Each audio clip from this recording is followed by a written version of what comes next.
Look at that. Now I'm soundproof. Sound resistant.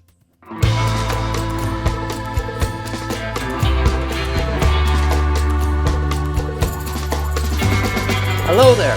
Welcome to David Makes Paintings, episode 2. In this episode, I'm going to make a painting from start to finish and you get to watch. I'm going to speed up though, of course, so you don't miss dinner. I'd hate for you to miss dinner. You know how you get. So we need to start with an idea. Well, actually, you don't need to start with an idea. In fact, I'd discourage that. I think it's important to explore in order to discover what you truly like and who you truly are as a person. But for the purposes of this demonstration, I have decided to do something that has probably never been done before in a live pre-recorded program. And I'm going to select a fan letter to read out loud to this audience of which you are a part.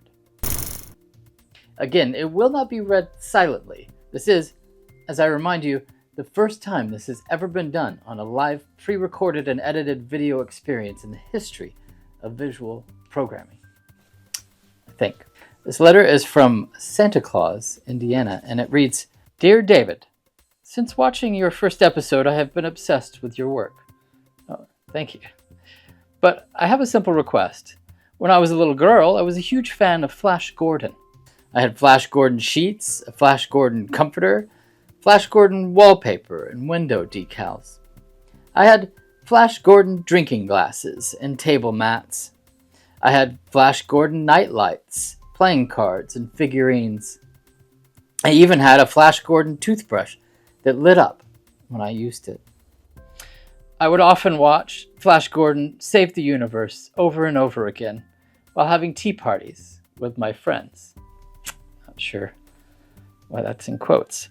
I wanted to become Flash Gordon someday.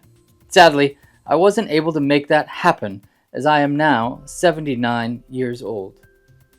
But perhaps I could convince you to create a painting in your own style, of course, so that I might gaze upon it and revel in the nostalgic fascination and glory that my life once centered upon.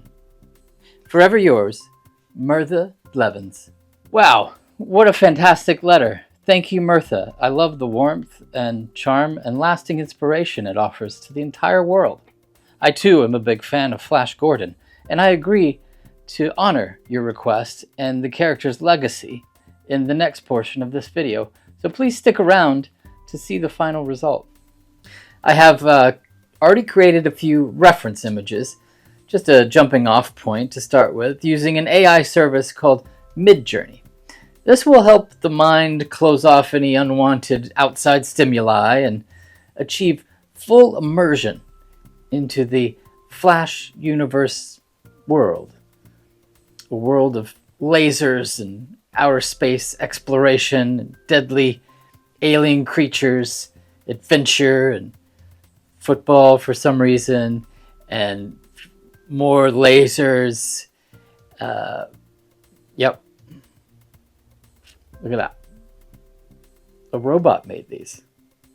But first, in case you want to follow along at home, you're going to need blue paint, yellow paint, brown paint, white paint, some black paint, and a little bit of light blue paint. You're going to need some brushes, jars for water, jars for paint, a fan for quick drying if you're into that sort of thing, a canvas to paint on, some Mod Podge to get those colors flatter. Shiny colors are for losers. A small bottle of tequila, to celebrate and stuff later on. Some people drink champagne, others might grab a grape soda from the local convenience store, but if you want to be cool, reach for the tequila. A renewed sense of self-worth and a fearless approach to creating original artwork, knowing that most viewers will absolutely hate it. And don't forget your yellow duct tape. Now on to the painting.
grape is a raisin. There we have it. I call it Flash. Savior of the multiverse. Yeah. You know what? I'm going to work on that name a little bit. I'll get back to you. But you can call me David. And if you're interested in purchasing an original or print of this piece or any other pieces for that matter, there are many options available on my website, davidmakespaintings.com, which is hyperlinked down below somewhere. Here, maybe here. Please like and subscribe and throw a little comment on there so that I might further infiltrate your computing apparatus at a later date or maybe right now. You know what? I just realized something. You might not even be watching this. You could have just left your browser up and decided to go ice skating or something. You probably didn't even click on this video. This is probably just auto-playing from some related video that you were watching earlier in the day, and then you forgot to close the laptop before you left to go ice skating because you couldn't leave poor Stacy there alone for another minute while the soft serve dude keeps licking his lips as he stares directly into her soul while dispensing an ungodly amount of soft serve cones for absolutely no one because not a single person has ordered soft serve since 2008, with the exception of perverts and 40-somethings that still live with their parents. So I hope you have a real nice time ice skating. You know what? Enjoy it immensely. Hope you don't fall on your face and break your nose or anything. That'd be horrible. Especially considering that you could have just been sitting safely at home on your computer watching this glorious episode, but no! Clearly, spending the night in the ER is way better for you. Once again, that website is davidmakespaintings.com. And apologies, we have run out of time once again for the yellow duct tape segment. Please tune in next time to find out what it's for. Remember, David makes paintings, and you can too.